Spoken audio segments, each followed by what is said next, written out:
이달 23일에 열릴 국민의힘 전당대회를 앞두고 배신의 정치, 공안증 이런 단어가 나오면서 신경전이 과열되고 있습니다. 당권 주자인 한동훈 후보와 러닝메이트로 뛰고 있는 최고위원 후보죠. 박정훈 국민의힘 의원과 전당대회 판세 좀 살펴보죠. 의원님 안녕하세요. 안녕하세요. 반갑습니다. 예, 반갑습니다. 예.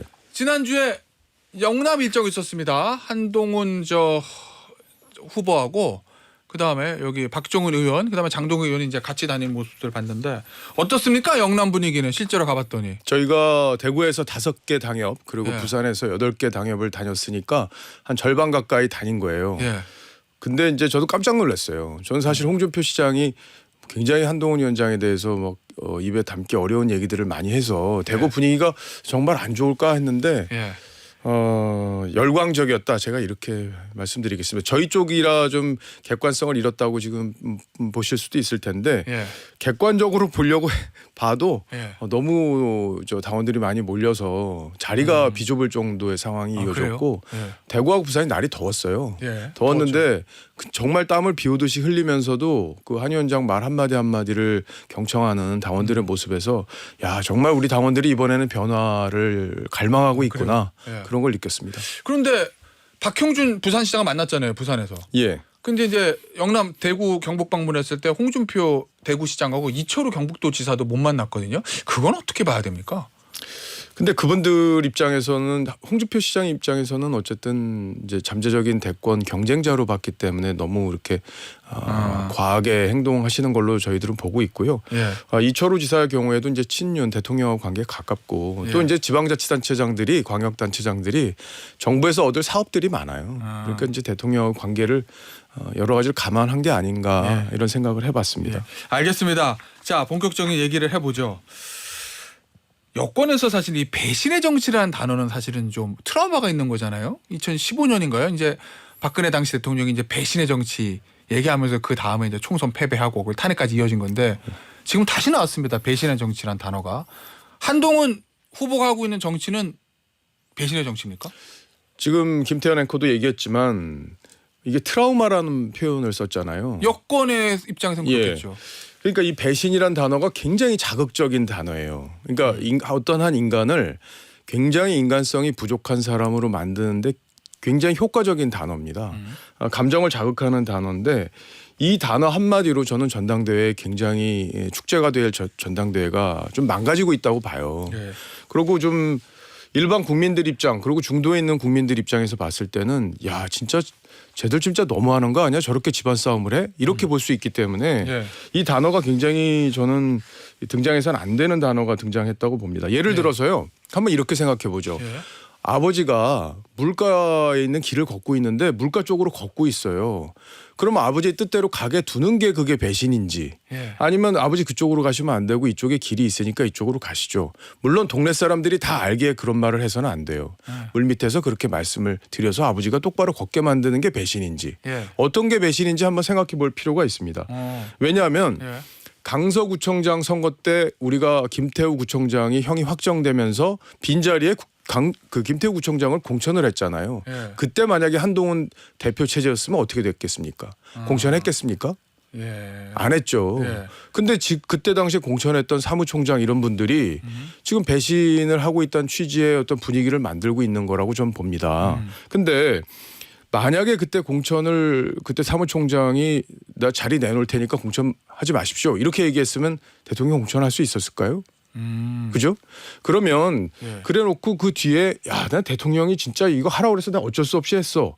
이렇게 말하는 게 바로 대통령을 배신하는 거라고 저는 봅니다. 오히려 그러면 대통령이 잘못된 판단을 하고 그럴 때 직을 걸고 진언할 수 있어야 된다 이런 말씀이시죠? 그게 제가 말하는 충신 간신의 논리하고도 다 있는 건데 배신이라는 건요. 그 사람을 지켜주는 게 충신의 역할이고 그 사람이 잘못 가더라도 그 사람 뜻대로 하게 냅두는 게 배신이라고 봐요 저는. 예. 그렇기 때문에 배신을 누가 하고 있는지 예. 그 부분을 봐야 되고요. 이 얘기를 가장 많이 하고 있는 게 지금 원희룡 후보 아니겠습니까? 예. 원희룡 후보가 제일 많이 하죠. 예. 그런데 원희룡 후보는 탄핵 직후에 박근혜 대통령 탄핵 때 찬성을 했고 예. 그러고 무소속으로 나갔고 당을 탈당했어요. 예. 그다음에 민주당으로 갈 수도 있다. 뜻만 맞으면 이런 얘기까지 했어요. 예.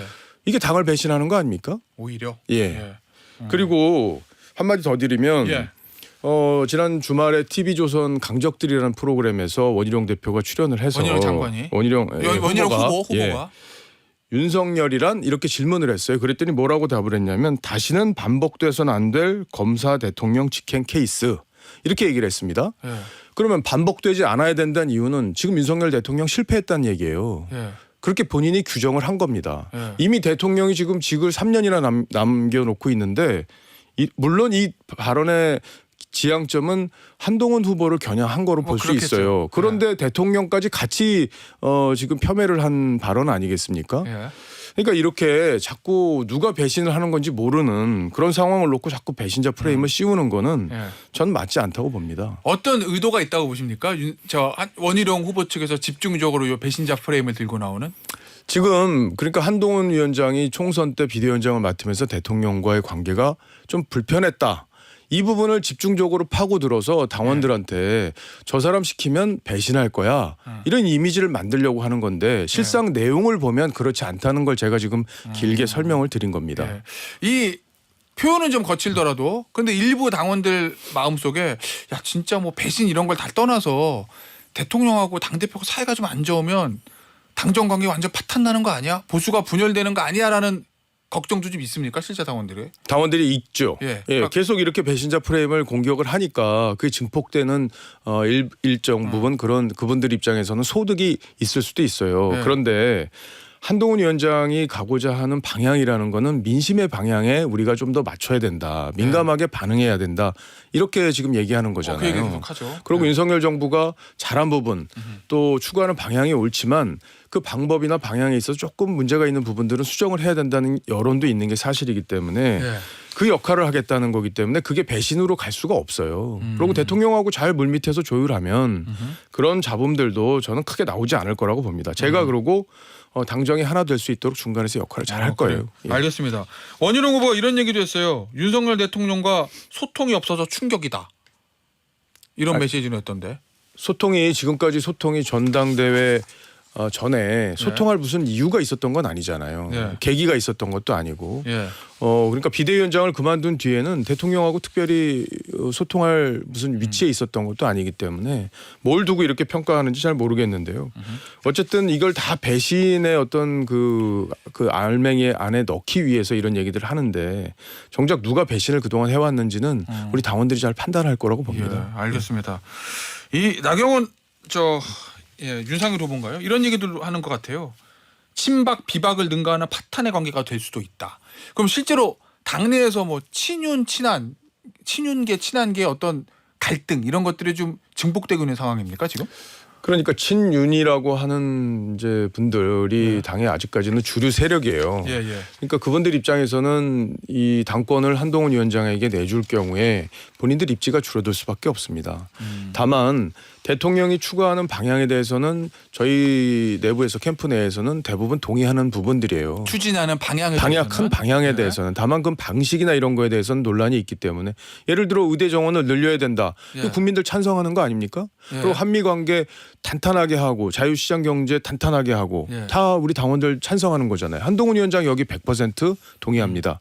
그러면 이걸 어떻게 하면 국민들을 설득하면서 잘 추진할지 이런 과제가 중요한 거잖아요. 예. 그 과제를 추진하기 위해서는 오히려 한동훈 위원장이 국민의 눈높이에 맞게 추진하자라는 주의이기 때문에 예. 저는 큰 문제 없이 대통령과 얼마든지 소통하면서 추진할 수 있다 이렇게 생각합니다. 결국 한동훈 캠프 측에서 한동훈 후보도 마찬가지고 박정원 후보도 얘기하고자 하는 건 대통령이 잘못된 판단을 하려고 할 때 민심에 맞게 진언하는 거 그건 배신이 아니고 결국 윤석열 정부를 성공으로 이끄는 길이다 뭐 이런 취지신 거죠? 그렇죠. 왜냐하면 김진표 의장이 본인도 지금 잘못 얘기했다고 얘기한 그 부분이 있잖아요. 예. 그 이태원 참사에 있었네. 대해서 음모론을 대통령이 믿고 있는 것처럼 얘기하더라. 이런 예. 취지의 얘기를 해놓고 본인이 왜곡 사실과 다른 것 같다 이렇게 또 지금 주워 담았잖아요. 예. 그 말에 대해서 한동훈 위원장이 어떻게 얘기했습니까? 예. 대통령 그런 얘기할 사람이 아니다. 그렇게 얘기했잖아요. 예. 그리고 야당에서 그동안 1년 반 동안이나 그 얘기를 어떻게 묵히고 있었냐. 예. 벌써 공격했지. 예. 사실이 아닐 거다. 이렇게 대통령을 방어했어요. 근데 김웅 의원이나 유승민 의원 어떻게 얘기했는지 한번 보세요. 마치 대통령이 그 얘기를 했을 것처럼 막 얘기하고 있지 않습니까? 예. 그런 게 배신이에요.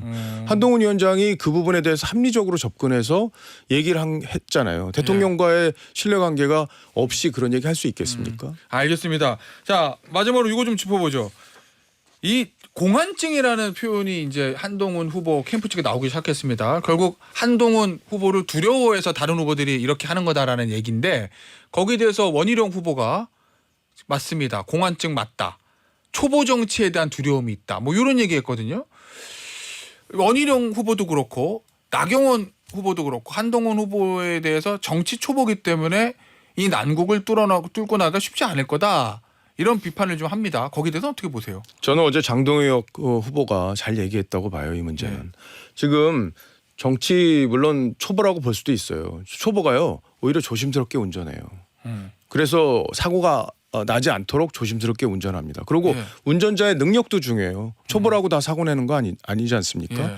그러면 베테랑이라고 주장하는 본인들이 운전을 했을 때 예. 당이 그동안 어떻게 잘 됐었는지 국민들로부터 얼마나 호응을 받았는지 예. 그 부분도 중요하게 봐야 되고요. 지금 야당에서 원희룡 나경원 후보 공격하는 거 들어보신 적 있어요? 야당에서요? 야당에서요?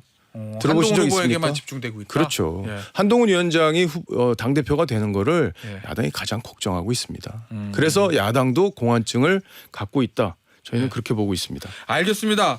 자, 이거 좀 보죠. 주제를 바꿔서 대통령 탄핵 소추안에 대한 국민청원 78만 명을 돌파했는데 이 상황은 어떻게 지금 진단하고 계십니까? 그러니까 야당이 지금 최상병 특검 문제를 가지고 네. 대통령 탄핵 분위기를 만들고 그래서 자기 지지자들을 결집시키고 그래서 탄핵으로 몰고 가려는 큰 플랜 속에서 저는 이루어지는 일이라고 봅니다. 예. 이 조금 전에 그 박성중 수석이 박성중 수석이 그런 얘기 했잖아요. 예. 한동훈 위원장이 특검을 대법원장이 추천하는 제3자가 추천한 특검을 하면 예. 진실을 규명하는데 공정한 특검이 될 수 있다고 얘기를 했잖아요. 제안을 예. 했습니다. 저희가. 예. 그거에 대해서 아까 질문을 앵커가 했는데 예. 국민이 뽑은 국회에 정당이 추천해야지 그렇게 추천하는 건 바람직하지 않다는 취지로 얘기를 했어요. 거기 다 들어 있어요. 그 답에. 그분들의 목적은 이 사건의 진실을 밝히는 게 아니에요. 최상병이라는 그 참사가 벌어진 그 상황을 정치적으로 어떻게 이용할까? 그래서 대통령을 어떻게 탄핵시킬까? 여기에만 골몰하고 있다는 저는 증거라고 봅니다. 그러니까 한동훈 위원장이 내놓은 특검안은 사실 우리 당에서도 사실 그동안에 논의됐던 내용이 아니기 때문에 부담이 있는데도 불구하고 국민들이 원한다는 거를 중요하게 놓고 본 거예요. 예. 그건 진실을 밝히기 위해서 불가피한 측면이 있다고 본 건데 야당에서는 이런 지하에 지금 거절을 하고 있는 거 아니겠어요? 그거는 진실에 대한 관심이 아니라 예. 정치적 이용에 대해서만 관심이 있다. 저희는 그렇게 보고 있습니다. 알겠습니다. 이 방통위 소속이시니까 방통위 얘기 좀 보죠. 과방위 소속이죠. 제가. 죄송합니다. 예. 과방위 소속이시니까. 괜찮아요. 예. 방통위원장 얘기 좀 해보죠. 이번 주 앞서 저 박성준 의원 얘기 들으니까 탄핵안 처리할 거다 이렇게 얘기를 하던데. 김홍일 방통위원장에 예. 대한 탄핵이요? 예. 그러면 이제 김홍일 방통위원장은 그 전에 이제 사퇴하고 새 방통위원장 임명하는 그 수순으로 가는 겁니까 여권은? 근데 예. 지난번 이동관 방통위원장 때도 그랬지만 예. 방통위라는 중요한 그 자리를 공백 상태로 둘 수가 없어요. 아시는 것처럼 일단 야당에서 탄핵 소추를 하게 되면 예. 헌재에서 결정이 나기 전까지 6개월 이상의 시간 동안 방통위원장이 비게 돼요. 예. 지금 현재 2인 체제로 돼 있기 때문에 한 명이 없어지면 방통위 기능이 정지됩니다. 그렇기 때문에 저희로서는 그 방법을 선택할 수밖에 없는 상황으로 야당이 몰고 가고 있는 건데 예. 중요한 얘기는 2명이기 때문에 불법이다 이렇게 주장하고 있잖아요. 예. 이거 규정에 보면 불법이 아니고요. 첫 번째는 그래요? 규정대로 운영하고 있는 겁니다. 예. 두 번째는 원래 5명인데 2명으로 운영되는 이유가 야당에서 최민희 지금 의원을 과거에 추천을 했다가 그게 무산되고 난 뒤에 추천을 안 하고 있어요. 2명을 추천해야 되는데 그 왜 네. 추천을 안 하는 거죠? 지금 자기들이 위법 상태라고 주장할 수 있는 환경을 만들기 위해서 추천을 안 하고 있는 거를 볼 수밖에 없습니다. 여당에서 한 명 추천하는 몫은요. 이진숙 전 MBC 대구 사장을 저희가 추천을 해놓은 상태예요. 예. 그러니까 추천을 안 하면서 위법한 상태가 유지되고 있다고 비판을 하는 억지 주장을 하고 있다고 저는 보고 있습니다. 예. 저기 예전에 이상민 행안부 장관 같은 경우에는 탄핵안이 국회에 통과됐을 때 그냥 직무 정지된 상태에서 헌법재판소에서 기각 판결 받고 다시 복귀했잖아요. 예. 행안부 장관도 중요한 장관인데 사실 비워뒀단 말이에요. 실질적으로. 예. 근데 방통위는 그렇게 하지 않고 사전에 사퇴시키고 방통위장 새로 임명하는 거는 그러니까 혹시 행안위는 예. 행안부는 행안부는, 예. 행안부는 차관 체제로 얼마든지 운영이 가능합니다. 그런데 여기는 위원회예요. 위원회 체제는 예. 합의와 협의를 통해서 진행되게 돼 있어요. 예. 그래서 대통령이 2명, 여당이 1명, 야당이 2명을 추천하게 돼 있는데 지금 예. 야당이 이 2명을 추천을 안 하고 있는 거예요. 몇 개월째. 예. 그러니까 지금 방통위가 2명 체제로 운영될 수밖에 없는 건데 여기서 1명이 빠지면 예. 운영이 불가능한 상태가 됩니다. 혹시 야당도 그렇고 여당도 그렇고 8월에 있을 MBC 사장을 선임해야 되는 박문진 이사 교체 이것 예. 때문에 그런 겁니까? 박문진 이사 교체라는 거는 지금 언론 환경에서 상당히 중요한 부분일 수밖에 없고요. 예. 그동안 MBC가 편파 방송을 해왔다는 거는 많은 분들이 알고 있어요. 물론 MBC가 진실 규명을 위해서 노력해온 부분도 있지만 예. 대선 때나 이럴 때 여러 가지 선거 개입으로 볼 수밖에 없는 일들을 해왔기 때문에 그냥 그 부분 이제 국민의힘 쪽의 주장입니다. 저희 입장에서 말씀드리는 예, 예. 거니까요. 공정하게 방송이 진행될 수 있도록 환경을 만드는 것도 중요한 과제라고 저희는 보고 있습니다. 알겠습니다. 마지막으로 요거 하나 짚어보죠. 아까 얘기가 잠깐 나왔는데 최상병 특검법과 관련해서 네. 민주당이 만약에 민주당 안을 통과시킨다고 하면 당에서는 대통령의 거부권 행사를 건의할 겁니까? 당에서는 당연히 거부권 행사를 건의하죠. 그리고 대통령실도 지금까지 밝혀온 원칙을 보면 예. 여야가 합의되지 않은 법안에 대해서는 통과시킬 수 없다. 국무회의 의결할 수 없다. 예. 이런 입장을 밝혀왔기 때문에 예. 그 부분은 당연히 거부권이 행사될 거고요. 예. 근데 이제 제2요구가 되지 않습니까? 예. 이게 제2요구권이라고 하죠. 정식 용어가. 제2요구가 되면 지난번 여덟 21대 표죠, 국회에서는 115석이었지만 저희가 지금 108석이잖아요. 예. 8석을 과연 지킬 수 있을까 하는 고민이 있어요. 그게 무기명 투표입니다. 예. 그래서 한동훈 위원장이 얘기한 이유도 예. 우리 내부를 우리 안으로 결속시키자 이런 예. 취지도 전략적인 고민이 그 안에 들어있기 때문에 예. 이게 절대 대통령을 위험하게 만드는 예. 그런 특검 제안이 아니다. 이렇게 우리 당원들도 예. 이해해 주셨으면 좋겠습니다. 혹시 한동훈 후보가 대표되기 전이라도 먼저 국민의힘에서 선제적으로 발의할 가능성은 없어요? 지금 상태로는 저 야당의 특검안이 어떻게 처리되는지를 보고 예. 그리고 당내 의견이 어느 정도 조율이 되는지를 보면서 대응을 해 나갈 생각이에요. 알겠습니다. 자, 참고로 이거 하나만 말씀드릴게요. 청취자분들에게 말씀드리면 아까 저희 박정원 의원님과의 대담 중에 언급된 얘기죠. 김진표 전 의장이 회고록 내용이 사실과 다르다라고 명시적으로 언급하지는 않았다는 거 말씀을 드리고 정확한 김진표 전 의장의 워딩은 여러 상황을 종합적으로 고려해야 한다는 대통령의 고심을 읽을 수 있었다. 다만 대통령께 국민 일반의 눈높이가 아니라 정대되지 않은 극단적 소수 의견이 보고되고 있는 것 아닌가 하는 우려를 전하려는 취지였다가 정확한 김진표 전 의장의 언급이었다는 말씀을 드리면서 오늘 인터뷰는 여기서 마무리하도록 할게요. 지금까지 국민의힘 전당대회 최고위원 후보로 출마한 박정훈 의원이었습니다. 의원님 감사합니다. 감사합니다.